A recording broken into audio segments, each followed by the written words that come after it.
గారు విజయవయం నాయకుడు, ఇక జయరాం గారు విశ్లేషకులు. మరి కాసేపట్లోనే కాంగ్రెస్ పార్టీ నుంచి గౌరీ సతీష్ గారు కూడా మనతో పాటు జాయిన్ అవుతారు. అందరికీ నమస్కారం. ముందుగా సతీష్ గారు మీతోనే స్టార్ట్ చేస్తున్నాను. ఫార్ములా ఈ రేస్ కు సంబంధించి అసెంబ్లీలో చర్చించాలని ఈ రోజు వాయిదా తీర్మానాన్ని ఇచ్చారు, పట్టుబట్టారు అసెంబ్లీలో. మరోవైపు కొద్దిసేపటి క్రితమే కేటీఆర్ కూడా లేఖ రాసినటువంటి పరిస్థితి. ఏంటి ఇన్నాళ్ళు సైలెంట్ గా ఉండి అంశానికి సంబంధించి ఒక్కసారిగా ఇప్పుడు అసెంబ్లీలో చర్చకు కోరుతున్నారు? ఏంటి రివర్స్ గేమ్ ఇదంతా?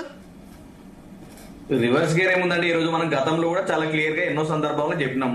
మీరేదో దొంగ రాజకీయాలు, దొంగ కేసులు పెట్టి కేటీఆర్ గారిని లోపడేద్దామనే ప్రయత్నం చేయడం తప్ప మీరు చేసేది ఏం లేదని చెప్పి గతంలో కూడా కేటీఆర్ గారు చాలా క్లియర్ గా 1 అవర్ కూర్చొని ఎక్స్ప్లెయిన్ చేసిన సందర్భం. అసలు ఈ కార్ రేసింగ్ ఎందుకు తీసుకొచ్చినాము, దానివల్ల 700 కోట్ల రూపాయలు ఈ రాష్ట్రానికి ఎంత ఉపయోగకరంగా పెట్టుబడులు వచ్చినాయి, ఎంత ఆదాయం వచ్చింది, ఎన్ని పెట్టుబడులు వచ్చాయి, ఎన్ని కంపెనీలు వచ్చినాయి.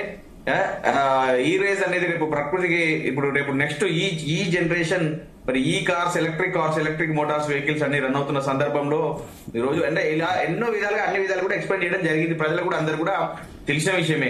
కానీ వీళ్ళు ఏంటంటే ఈ రోజు తెలంగాణ రాష్ట్రంలో ప్రశ్నించడమే ప్రాబ్లం అయిందండి. తెలంగాణ రాష్ట్రంలో ఈ రోజు కాంగ్రెస్ నాయకులను ప్రశ్నిస్తే ఏదైతే గురుకులాలు గానీ, నిరుద్యోగుల వాళ్ళ గానీ, లగ్చర్య ఘటన జరిగిన ఘటనలు గానీ, హైడ్రా మూసి బాధితుల ఘటనలు గానీ, ఇవన్నిటి కూడా ప్రజలందరూ కూడా ఈ రోజు తెలంగాణ భవన్ వైపు, కేటీఆర్ గారి వైపు వస్తున్నారు. కేటీఆర్ అన్న మాకు అండగా ఉండండి, మమ్మల్ని కాపాడండి అని చెప్పి తెలంగాణ భవన్ వైపు వస్తున్నారు. కాబట్టి ఇదంతా చూడలేక, ఓర్వలేక వీళ్ళంతా కాంగ్రెస్ నాయకులు మరి కేటీఆర్ గారిని ఒకరిని లోపడేస్తే ఇక ప్రశ్నించే వాళ్ళు ఎవరు ఉండరనే ఉద్దేశంతో చేస్తున్న నాటకం తప్ప ఏం లేదు. మీకు నిజంగా చిత్తశుద్ధి ఉండి, మీకు నిజంగా విలువలు ఉంటే కాంగ్రెస్ నాయకులకు మీరు బయట 4 కోట్ల మధ్యలో ఉండి మీడియాకు లీకులు ఎందుకండి? బరాబర్ రండి, బరాబర్ అసెంబ్లీలో 4 కోట్ల మంది ముందర అసెంబ్లీలో చర్చించండి మీకు దమ్ముంటే. అంటే కేవలం ఇది ఊరికే మసిపూసి మారడిగా చేద్దామనే ఏదో బురద చల్దామనే ఒక విధంగా వీళ్ళు చేస్తున్న నాటకాలే తప్ప వేరే ఏం లేదు. ఇంతకుముందు చూసినాం గత ప్రభుత్వంలో కేసీఆర్ గారి కేబినెట్ అంటే ఎలా ఉండేదండి?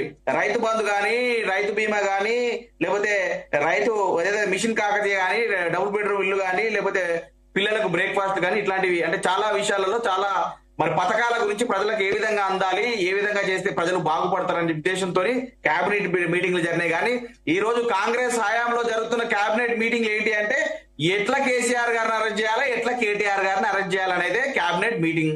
ఒకవేళ మనం కేసీఆర్ ని అరెస్ట్ చేస్తే ఏమైతుంది, కేటీఆర్ గారిని అరెస్ట్ చేస్తే ఏమైతుంది? రేపటి రోజు మళ్ళీ ప్రజలు తిరగబడతారా? ప్రజలు తిరగబడితే మనం దొంగ మాటలు ఎట్లా చెప్పాలి?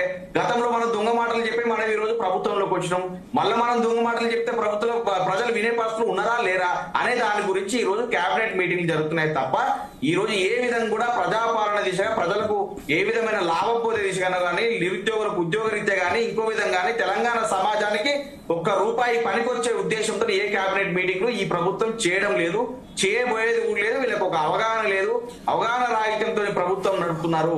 ఒక కక్షపూర్తితో చర్యలు చెప్తున్నారు తప్ప వేరేం లేదు. మీరు ఎగ్జాంపుల్ చూసుకోవచ్చు. మీరు ఏదైతే ఒక సినిమా నటుడు ఒక తొక్కిసలాట్లో ఒక అమ్మాయి, ఒక బాబు ఈ రోజు హాస్పిటల్లో ఉంటే దాని మీద ఎంతో ఇబ్బందిగా అంటే అల్లు అర్జున్ లాంటి వ్యక్తిని తీసుకుపోయి లోపడేసిరు. ఈ రోజు మరి గురుకులాల్లో పిల్లలు చనిపోతున్నారు, బాధ్యులు ఎవరు? మరి ఈ రోజు నిరుద్యోగులు ఉద్యోగాల కోసం చనిపోతా ఉన్నారు, బాధ్యులు ఎవరు?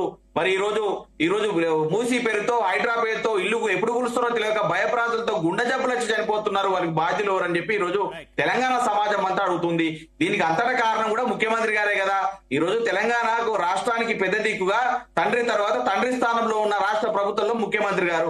అలాంటి ముఖ్యమంత్రి గారిని ఈ రోజు అరెస్ట్ చేయాల్సిన అవసరం ఉందా లేదా అని ఈ రోజు సమాజం మొత్తం అడుగుతుందండి.